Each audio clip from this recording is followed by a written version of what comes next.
Well, 10 minutes to the top of the hour as we get ready to wrap up hour number one here on the weekend with Anthony Opperman.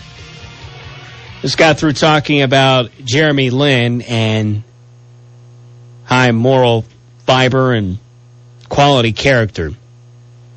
And, you know, sometimes it's easy to evaluate the character of an individual or an entity when things are going well. And obviously for Jeremy Lin and the New York Knicks, winners of 7 straight until last night's loss to the New Orleans Hornets at Madison Square Garden, things going very well. And everything, for the most part, with Jeremy Lin on the side of the Knicks, all smiles.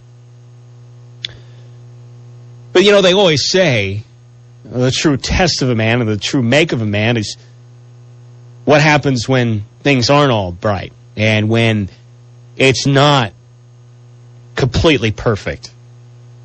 What happens when somebody struggles? That's when you really get to see what somebody is made of, what's on the inside. And I think that's relevant to what unfolded at my alma mater, Texas Christian University in Fort Worth this week. It was announced that there was a big drug sting involving TCU students, 17 students, including 4 members of the TCU football team, arrested for dealing drugs. Different types of drugs ranging from marijuana to cocaine to ecstasy, and also some prescription drugs. And as an alum of the school, and a proud alum of the school, I mean, you walk into my office at the Diamond, I've got a flag framed above my desk. It's basically a Texas flag, but instead of the Lone Star, it's got a horned frog, and it says Texan by birth, horned frog by choice. And we got a framed Rose Bowl champions poster, courtesy of one of my buddies, Chris from back home. He went to the Purple Rose of Texas Ball in Austin, got that poster and got it autographed by Gary Patterson for me. I've got that framed hanging above my desk. And I'm proud of my association with TCU. I wear my TCU ring every day. And I definitely have been proud of what TCU has been able to accomplish over the last decade. Not just on the football field, which has certainly helped the university gain acclaim. And that's not by accident, by the way. When I was at TCU, they were talking about ways to market the university and what are some of the best ways to market the school. And they found that because the overlying theme at TCU is they want to really sell their campus environment and their campus culture and the student life and the quality of student life at the school. And they found that a big part of a good campus environment and one gathering place for students is sporting events, and specifically college football. And schools that have big-time college football typically have pretty good student involvement in those football games.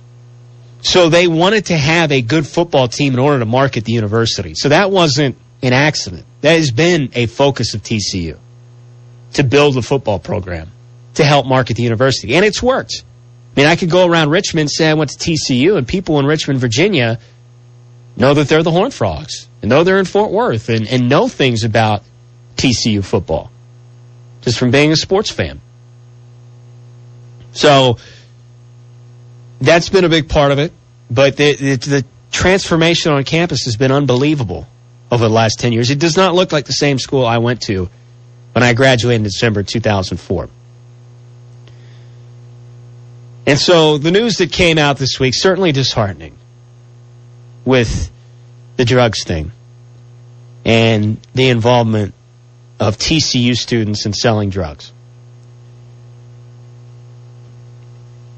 And the university as a whole, as I've kind of illustrated, it's evolved a great deal. And there have been so many positives. And I think supporters of the university and alums like myself and people on the outside that are falling in love with TCU as the Cinderella in college football, and one of the little guys that has now climbed the mountain and is in the Big 12 and is part of one of the major conferences and finally has earned its seat with the big boys. The people who have rooted for TCU in that underdog mentality, I think it's natural to see all of the good things that have come from it. But it is naive of anybody to think that TCU or any institution or any entity for that matter is a utopia. I mean, I think, and for vastly different reasons, but I think Penn State is an example of that. Anybody who thought that Penn State was absolutely perfect, squeaky clean, and that nothing bad could happen at an institution like that, you're kidding yourself. There is no such thing as a utopia. And especially in a situation like TCU, where there's been so much growth and so much change. You know, when you get bigger, when you start focusing on spreading those branches and adding to the campus and all the new construction and everything that's associated with success, sometimes you forget to do just the little things that helped you build that foundation. And sometimes you need to go back and make sure that your foundation is still strong and sturdy. And sometimes your foundation needs to be reinforced because it can't support the additional growth. You can't monitor everything that's going on. And maybe some things fall through the cracks. And you change. Your identity starts to change. TCU is no longer an underdog anymore. They're no longer a Cinderella. They're no longer one of the little guys. They're there. They've arrived. But there are growing pains associated with that. TCU has gotten a lot of national applause for the way it has handled this whole situation, rather than running to try and cover it up or just kind of dust it away, just dismiss the students and not make a big deal as to why. TCU came right out and said, here's what happened. We're not proud of this moment. It's definitely a bruise, but we want everybody to know this is not TCU. This is not what TCU stands for. And I think that's important. But I think TCU and Gary Patterson, who echoed those sentiments, saying that there is no place for it and saying that it's about the kids and not wins and losses,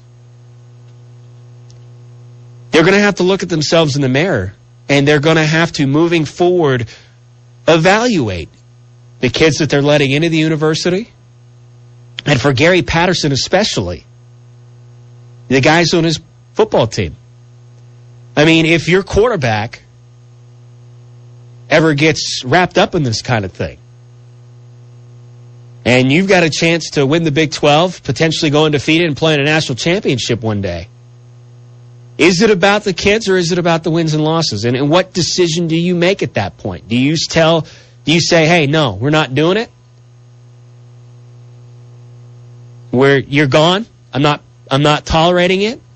Or do you suspend them for a weak opponent and have them right back in there when you're playing a national powerhouse? How do you handle that situation? That's the decision that they're going to have to make. There are plenty of examples. And I don't mean to pick on LSU, but the whole Jordan Jefferson, Tyrann Mathieu thing, I mean, Matthew got suspended for using synthetic marijuana this year. Right back in there against Alabama, though, and no one really talked about it after that. Gary Patterson said, that will not stand at TCU. You're gone. If I find out, if this happens, you're out of there. We'll have to see. For TCU, they came out this week and made a bold stance saying this is not accepted at our university. For the Horned Frogs moving forward, that's a great first step. Now is the test of character, though. Now is when we're going to determine, are the Horned Frogs for real about holding up that high moral fiber, that character, and what they say, producing ethical leaders in a global society. Now's the test. And that's just the beginning, because they're also entering the Big 12 and a big chapter in the university. Its darkest hour this week could potentially turn into its finest moment. We'll see. Certainly an interesting hour number one. It's only going to get better at hour number two. The Weekend with Anthony Opperman continues next on Sports Radio 910.